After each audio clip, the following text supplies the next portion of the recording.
Hello बच्चों, आइए इस प्रश्न को पढ़ते हैं। एक पिंड पृथ्वी जिसकी त्रिज्या बोली जा रही है आर ही है, द्रव्यमान एम ही है, के केंद्र से आर जो कि बड़ा है त्रिज्या से दूरी पर स्थित एक बिंदु से पृथ्वी की ओर चलना प्रारंभ करता है।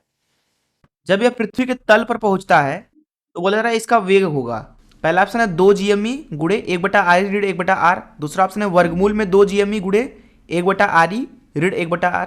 तीसरा ऑप्शन है GME गुड़े 1/r ऋण 1/r। चौथा ऑप्शन है 2 GME गुड़े वर्गमूल में 1/r ऋण 1/r। आइए इस प्रश्न की मुख्य अवधारणा की चर्चा करें।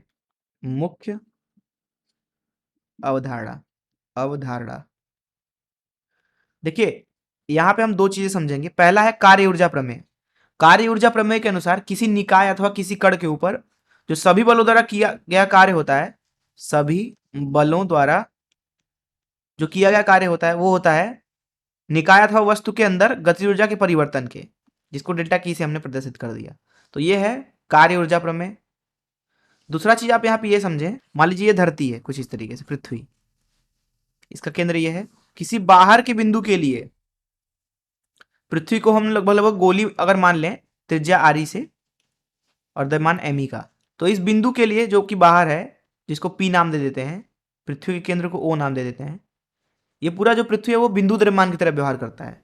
अर्थात इसको कुछ इस तरीके से बना सकते हैं। ये द्रव्यमान है एम और ये है बिंदु पी, और वो जो बिंदु द्रव्यमान है वो पृथ्वी के केंद्र पे होना चाहिए। ये मान लीजिए पी बिंदु का दूरी ओ से आर है, तो यहाँ तक की दूरी आर है। अब देखिए हम क्या करते हैं कि पी बिंदु पे एक एम द्रव्यमान ले जाके रख देते हैं। तो इस एम द्रव्यमान का यहाँ पी बिंदु पे जो गुरुत्वीय स्थिति ऊर्जा होगा उसको लिखा जाएगा यू बराबर ऋण जी एम ई एम भागे आर के। इसलिए यहाँ पे बिंदु पी पे जो स्थिति ऊर्जा होगा एम द्रव्यमान का उसको लिखा जाएगा यू बराबर ऋण जी एम ई एम भागे आर। ये दूसरा चीज है। एक और चीज समझ लेते हैं यहाँ पे, किसी भी वस्तु के ऊपर अगर एक संरक्षी बल कार्य कर रहा है, जैसे गुरुत्वीय बल, स्थिर वैद्युत बल इत्यादि, तो उस बल के द्वारा जो किया गया कार्य होता है वो होता है उस वस्तु के अंदर स्थिति ऊर्जा में परिवर्तन का ऋणात्मक। जैसे मान लीजिए किसी वस्तु के ऊपर गुरुत्वीय बल लग रहा है, तो उस गुरुत्वीय बल की वजह से जो कार्य होगा, जिसको WG लिख देते हैं, वो होगा ऋण डेल्टा यू के बराबर।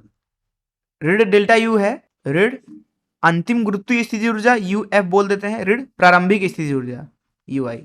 तो इस मुख्य उदाहरण, चलिए प्रश्न को हल करते हैं। यहाँ पे प्रश्न में बोला जा रहा है हमसे कि धरती से r दूरी पर जो कि बड़ा है त्रिज्या से, अर्थात बाहर से, एक कण है पृथ्वी की तरफ चलना प्रारंभ करता है। तो मान लीजिए पृथ्वी से दूर एक कण है, यहाँ पे मान लीजिए द्रव्यमान m है उसका, पृथ्वी की त्रिज्या मान लीजिए r है, द्रव्यमान m है। अब ये चलना प्रारंभ करता है, मतलब इसका प्रारंभिक वेग 0 है।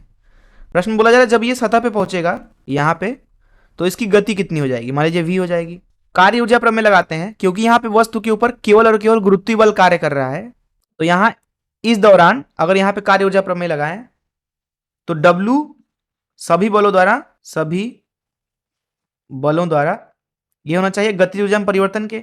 अंतिम गति ऊर्जा है यहाँ पे 1/2 mv का वर्ग ऋण प्रारंभिक गति ऊर्जा 0 है। अब सभी बलों में यहाँ पे केवल और केवल गुरुत्वीय बल है, इसलिए सभी बलों के द्वारा किया गया कार्य गुरुत्वीय बल के कार्य के बराबर है, जिसको WG लिख देते हैं। तो ये बराबर है यहाँ पे 1/2 mv का वर्ग के बराबर।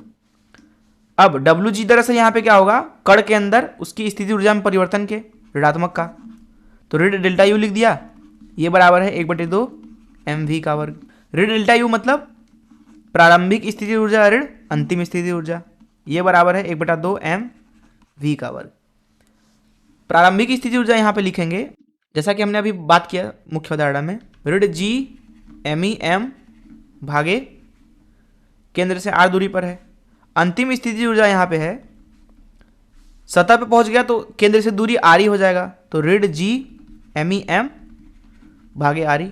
यहाँ डाल देते हैं, यहाँ मिलेगा ऋण जी एम ई एम भागे r, ऋण धन हो जाएगा जी एम ई एम भागे RE, ये बराबर है 1/2 mv का वर्ग। ध्यान से देखें तो जो कण का द्रव्यमान है वो दोनों तरफ से कट जाएगा, m गायब, तो यहाँ मिलेगा v का वर्ग भागे 2 बराबर GME उभयनिष्ठ ले लेते हैं 1/RE ऋण 1/r।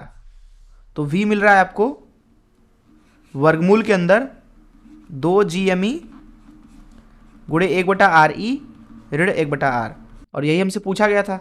आइए देखिए कौन सा ऑप्शन सही है। जैसा कि यहाँ पे आप देख सकते हैं कि बी ऑप्शन सही है। मैं आशा करता हूँ कि आपको इस प्रश्न का हल जरूर समझ में आया होगा। धन्यवाद।